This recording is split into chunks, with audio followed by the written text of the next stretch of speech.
একটা বিষয় লক্ষ্য করতেছি, আফগানিস্তান শ্রীলঙ্কার ম্যাচের পর থেকে বাংলাদেশে অনেকেই শ্রীলঙ্কারে সাপোর্ট করছে আফগানিস্তানরা হারানোর জন্য।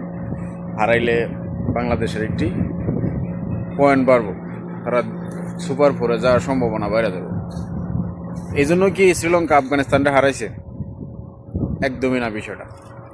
কিন্তু এই ইস্যুটা কেন্দ্র করে অনেকেই নিজের দেশের নিয়ে ট্রল করতেছেন। কিন্তু আসলে বিষয়টা চিন্তা করেন, বাংলাদেশ জিতছে কটা ম্যাচ? 2টা ম্যাচ। শ্রীলঙ্কা জিতছে 3টা ম্যাচ, আফগানিস্তান একটা, হংকং একটা। তাহলে কি যারা একটা ম্যাচ জিতছে হেরা সুপার পরে যাইব, নাকি যারা 2টা ম্যাচ জিতছে তারা সুপার পরে যাব? সমীকরণ ম্যাচ যেহেতু একটা বাকি রয়েছে, সমীকরণটা তো অবশ্যই দাঁড়ায় না। তারা 3টা ম্যাচের মধ্যে 2টা ম্যাচ জিতছে, জিতার পরে তারা সুপার পরে গেছে। এটা আপনাদের কাছে অস্বাভাবিক মনে হইতেছে?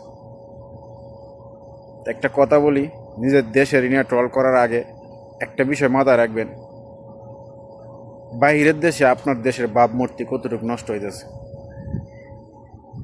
এই বিষয়টা কারো মাথায় নাই। আপনি যে ভিডিওটা বানাইতেছেন হয়তো ট্রল করে বানাইতেছেন, কিন্তু ট্রলের পরিপ্রেক্ষিতে আপনার দেশ কতটা ছোট হইতেছে সেটা কখনো চিন্তা করে দেখছেন?